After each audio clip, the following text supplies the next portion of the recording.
Today on Game Socket, Carmen Sandiego, is red mean something with her? We're looking at Ready Player One with Steven Spielberg and a form of mind control, and you will not believe what bakers are doing at 3 a.m. Let's do this!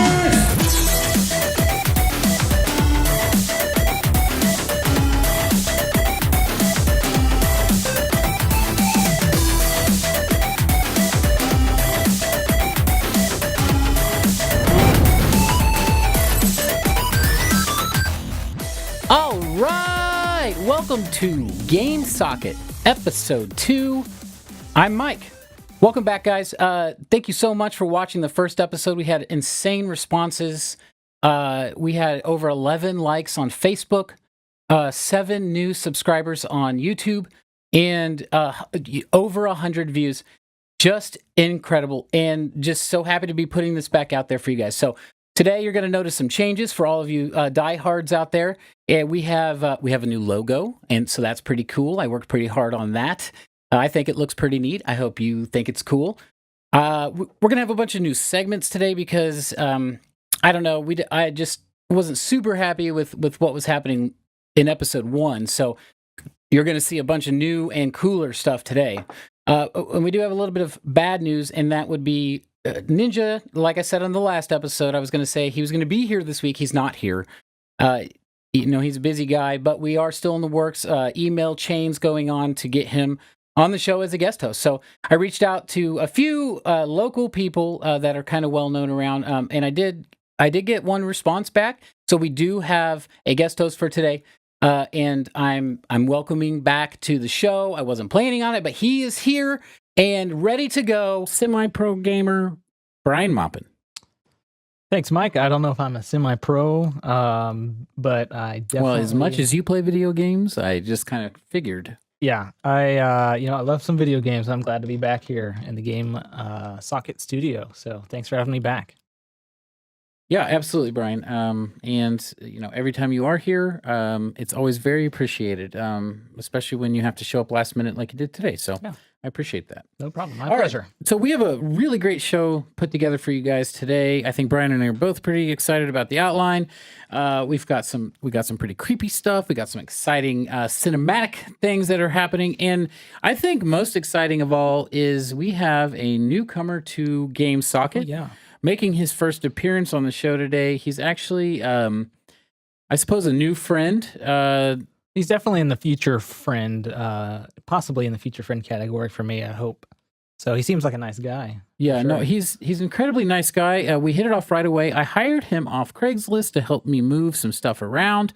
Oh, I didn't know that. Craigslist. Yeah, that's right. Huh. So I hired him off Craigslist, and we just kind of hit it off. I found out he was a gamer. I asked him if he wanted to put a segment together for today's show, and that's exactly what he's sitting over there doing right now, is putting together whatever that is. Yeah, I'm interested to find out. It looks interesting for sure, yeah. So we'll see soon. Yeah, so pretty excited about that. So today's show is going to be great, but before we get to that, I'd like to kind of start off and go over, just kind of what's going on. I've got some things to get off my chest. Brian's probably got some things. It's been a weird weather week. It's springtime. Yeah.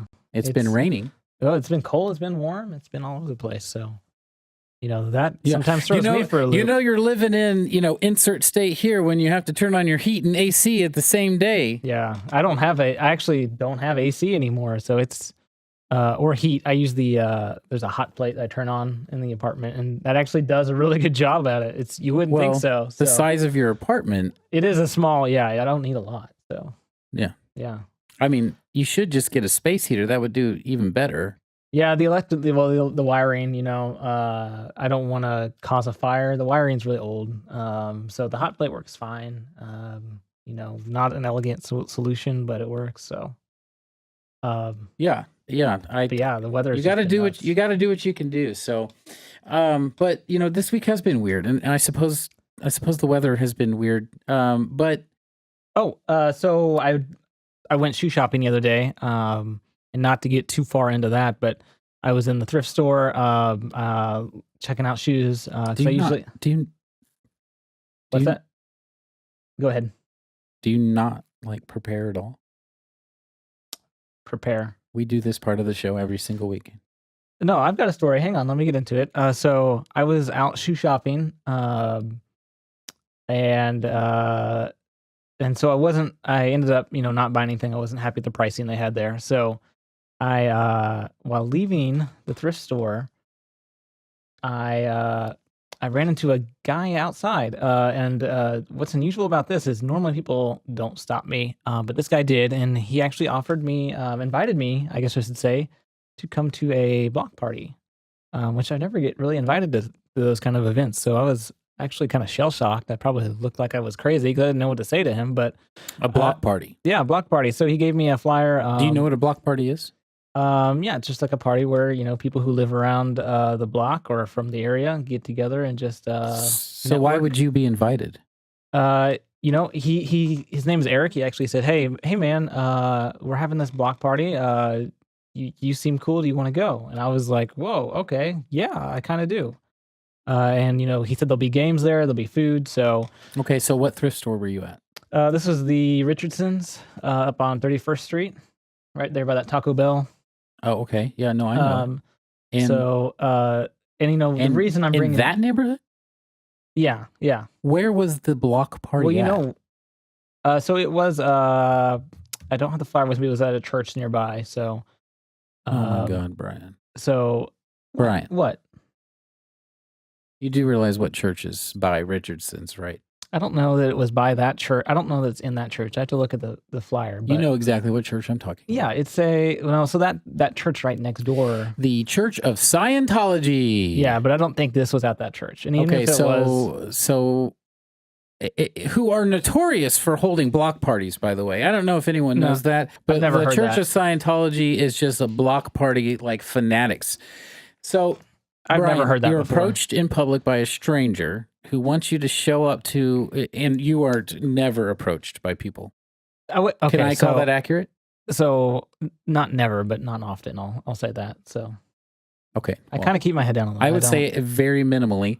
Yeah, approached in public like this and invited immediately to a party at the Church of Scientology. No, I didn't say it was at the Church of Scientology. I don't have the flyer with me. Okay. I didn't bring it with me, but well, I'll let's hope check things turn out great for you there, Brian. I think they just rented out a church. I don't think it's anything like that. Okay. So we'll see. We'll see. If you do return next week for next week's show. Okay. So the reason I brought it up though is because if they are having games there, I could bring one of the cameras and we could do maybe a little game socket on location, little segment maybe. So. We can talk that out a little bit more, but I think the viewers might be interested to see, kind of what's going on around town. Okay, well, right? You can take whatever equipment you'd like, but you're going to leave my equipment here and not take it to the Church of Scientology. Okay. Yeah. Okay, fair deal. I've had a lot of stuff on my chest this week. A lot of stuff I want to get off my chest this week. Brian, as you can probably tell, there's a couple of things here that need updating that I had mentioned getting updated that did not get updated.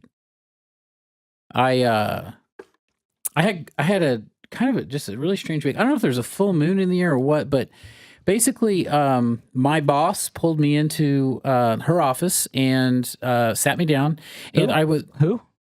My boss. Okay, I didn't think you had a boss. I thought you quit your job. Everybody has a.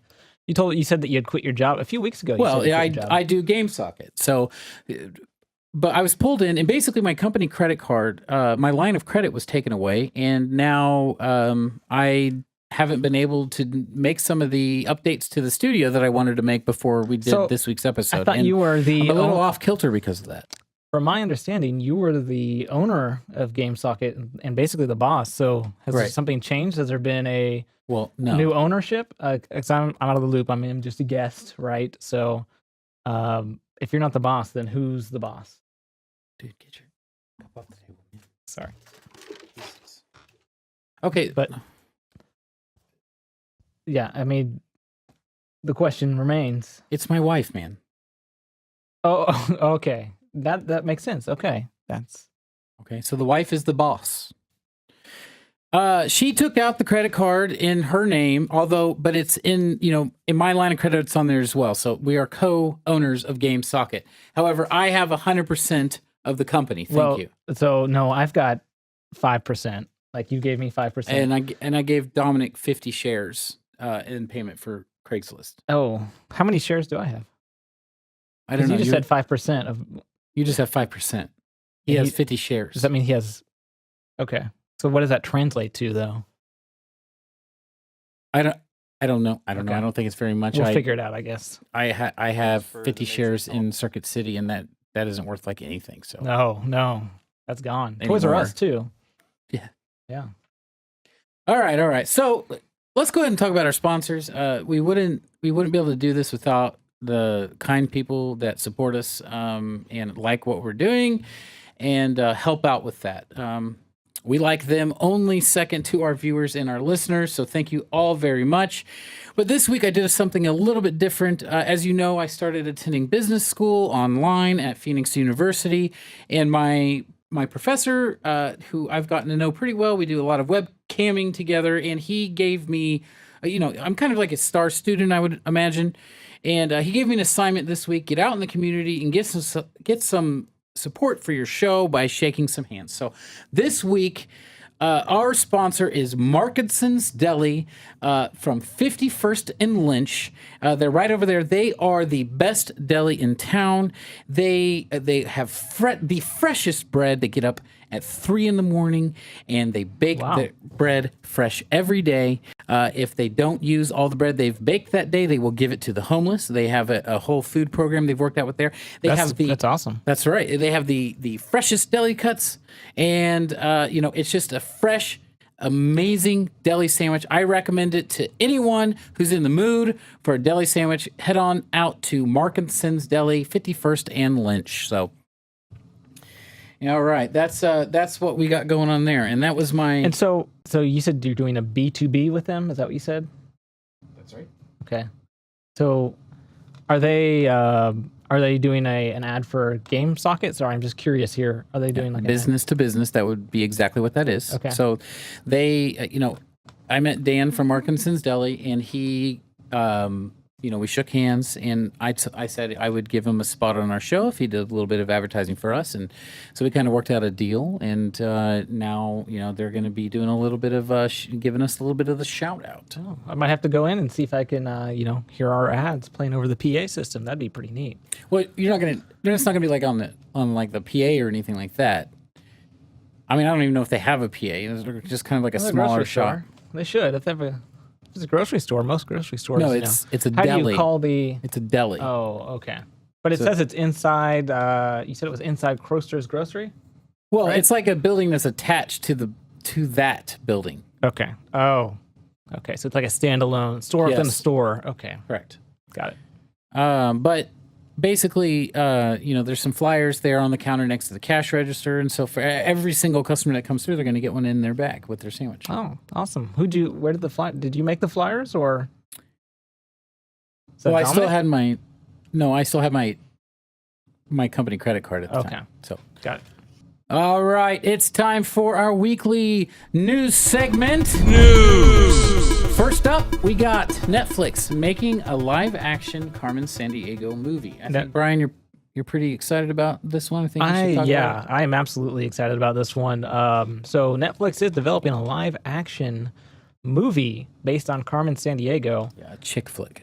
It's based on the educational adventure game series and the TV shows, it says here. So maybe some sort of hybrid show with a mix of the games and the game shows, and there's a cartoon as well. So they've I just don't understand how they're mixing how are they going to make a game show an hour and a half long, like feature length?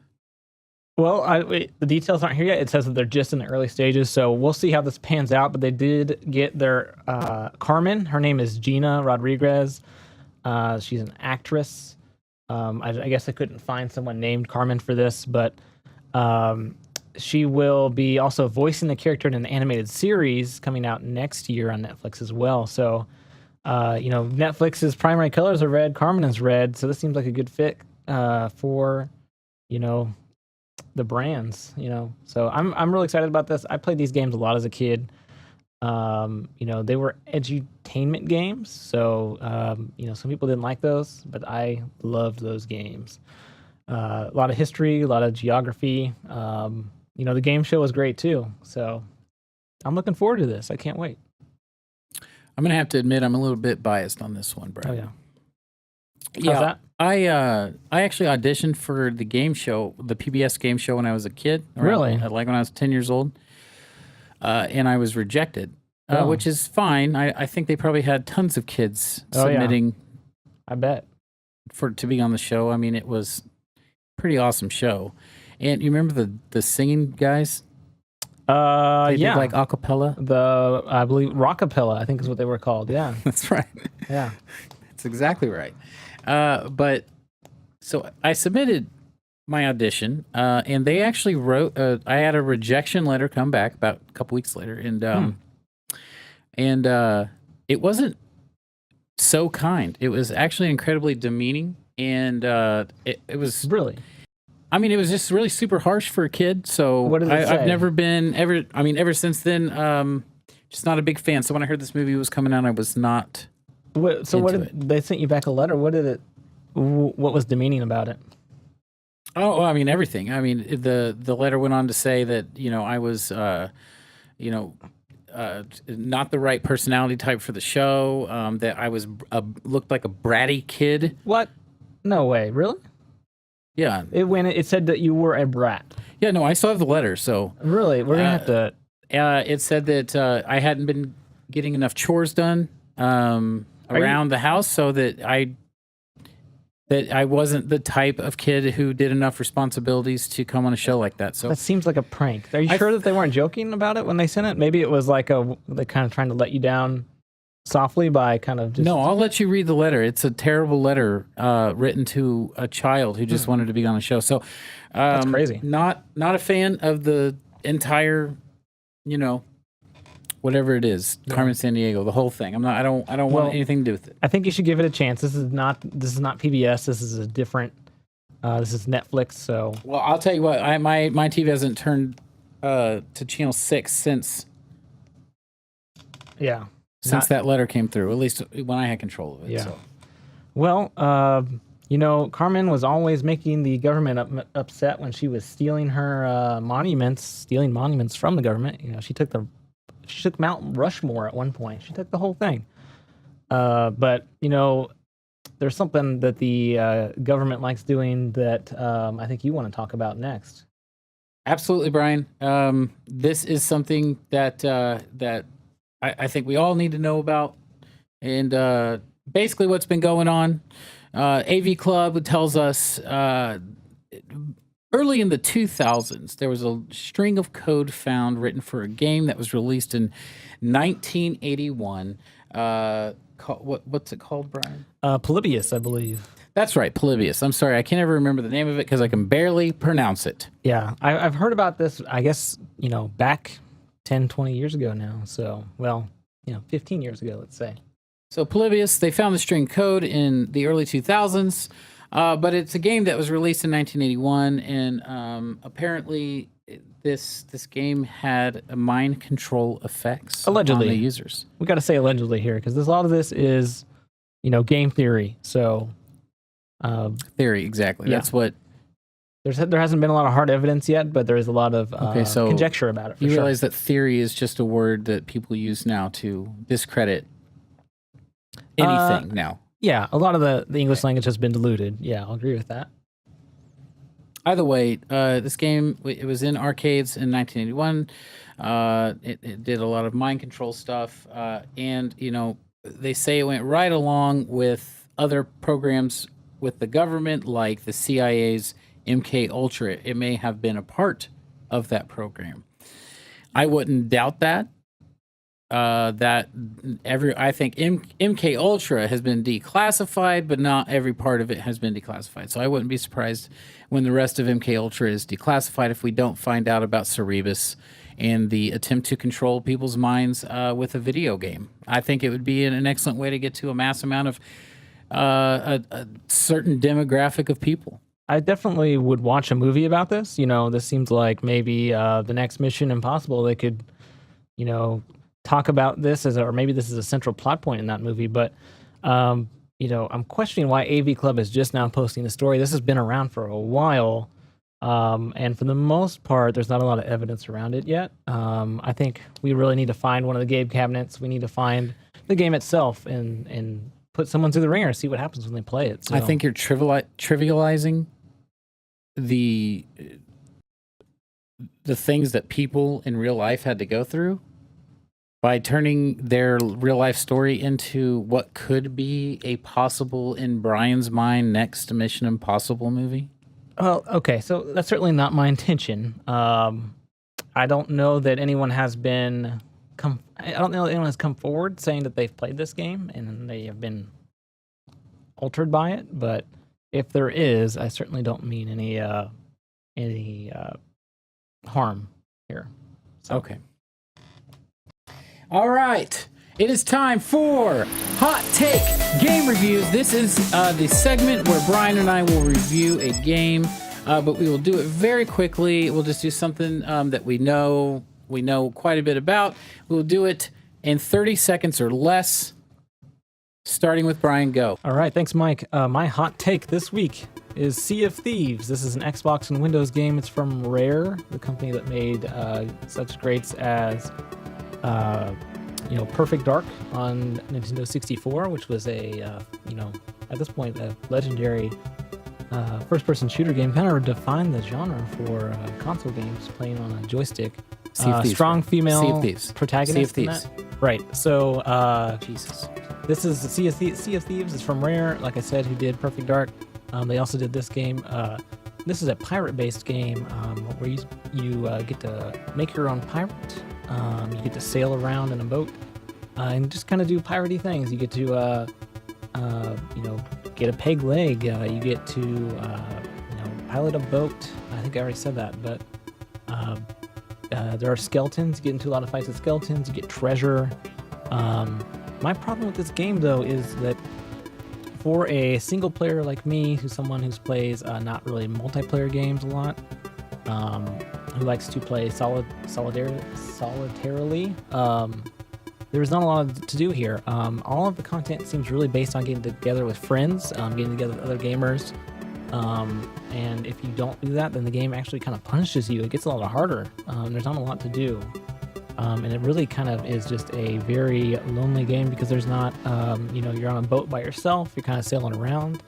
There's not a lot of things to interact with. It's a great looking game. The water looks incredible in this game. The waves, the way they go up and down. I can't do it justice on this format, but you see it here. Brian, this is hot takes. Yeah, so hot take on this one is, Sea of Thieves looks great, doesn't play great, especially if you're a single-player gamer like me. Multiplayer gamers might like this a little bit more, but I'm going to give this one, Mike, a 6 out of 10 for Sea of Thieves. All right. Sea of Thieves, I think that's quite a bit generous for a good one there, Brian. Uh-huh. I think that's pretty generous there for your 8-year-old boy game. Well, pirates are in right now. The Goonies is still an amazing movie, and people talk about that all the time. Okay. Well, we're all entitled to our opinions. All right, so next up on Hot Takes, this is me, and I'm going to be doing The Departed. Now, I know this is a movie, but I think this kind of goes in the genre because I think this could be a great game. So The Departed is a movie starring Leonardo DiCaprio, Matt Damon, and Jack Nicholson. They basically, Leonardo DiCaprio is a man named William Costigan who is a undercover cop. It's actually a Boston statey who has undercover in the mafia. Boston what? I'm sorry. Boston statey. It's a state trooper. Okay. And so also Jack Nicholson, who's the leader of the mob in Boston, the Irish mob, has recruited Matt Damon since he was a kid, who joins the Stadies as a cop, although he's undercover for Jack Nicholson. Kind of complicated even to say. This movie, I think, takes more than one view to really grasp everything that's happening. The ending is just spectacular. I think this would make an excellent action game with awesome spy sequences and awesome action sequences. I just think all around you can make a really cool game with this. So I'm going to go ahead and rate this game. We're going to give it 7. Movie. This will be a game. I rate this a 7 out of 10. It would be a 10 out of 10 if it were already a game. Okay. Great. I didn't know that was a category we could choose, but good to know now. All right. Okay, so this is kind of what we've been waiting for today. Next up is going to be our segment that we're going to be doing with Dom. I'm excited for this one. We're not exactly sure. I don't know what's going to happen here. What he has in store for us. But Dominic, take it away. Thanks for that introduction, Mike. Welcome to Dragon Ball Z Studio F. We're going to be taking you to the Dragon Ball Corner in 10, 9, 8, 7, 6, 5, 4, 3, 2, Z.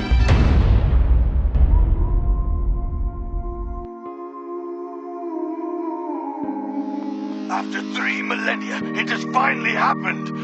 A new Super Saiyan has emerged. And somehow, I have become this pauper's witness. You can destroy planets, but you can never destroy what I am, friend. I am the hope of the universe. I am protector of the innocent. I am the light in the darkness. I am truth. Allied to good, nightmare to you.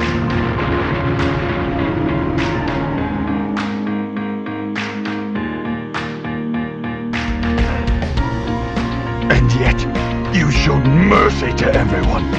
Even your fiercest enemies. Even me. You're better than me, Kakarot. You are the best. It's time for DBZ Corner. And now, here's your host, the Duke of Dragon Ball, Dominic Pedroza. I don't have any news for you guys this week. It looks like the government has shut down Dragon Ball for the next few weeks. So back to you, Mike. The prince had reclaimed his throne and fulfilled his destiny. All right. Well, that was Dominic. That was interesting. Very interesting. First time on camera, no rehearsal. So not bad for a first time, I think. All right. Yeah, absolutely. I think he could have put more into that, I guess. I was completely unprepared because I had to stop and get taquitos on the way. But I forgot to flip to that page.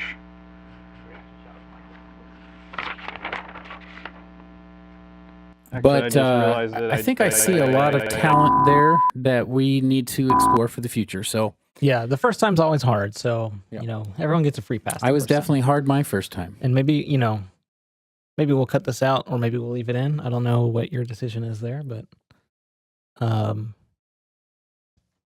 think it was good.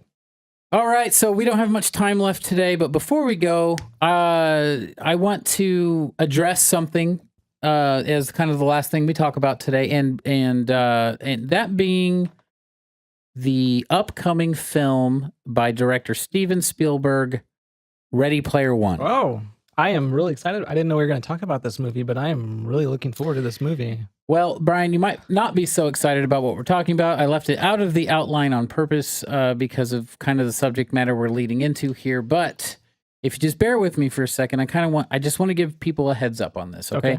So there's been some whisperings in some circles that I'm a part of, people who I trust, that those who have attended the pre-screenings of Ready Player One have come out and have had increased dopamine and melatonin levels that they have experienced.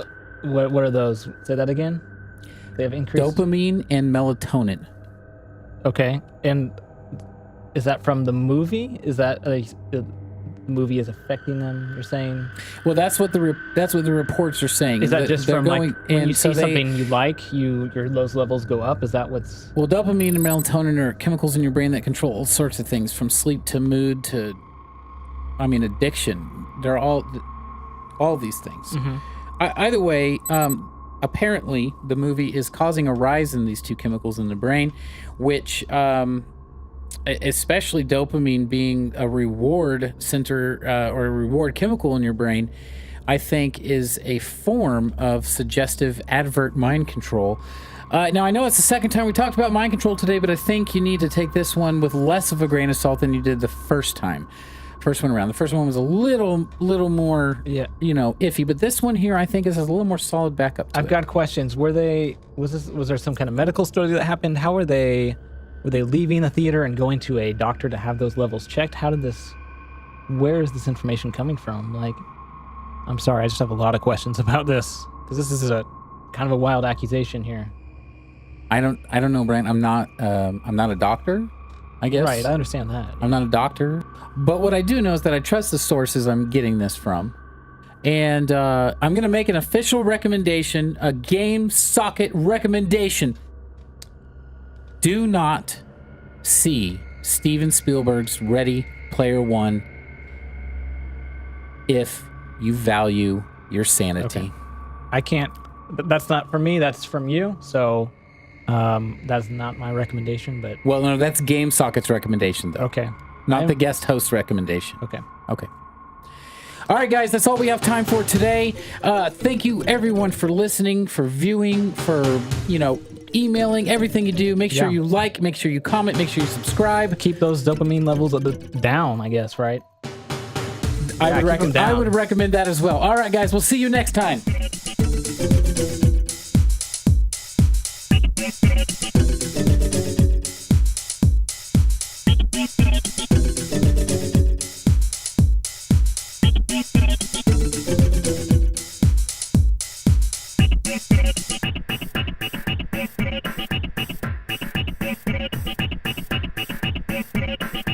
The Church of Scientology.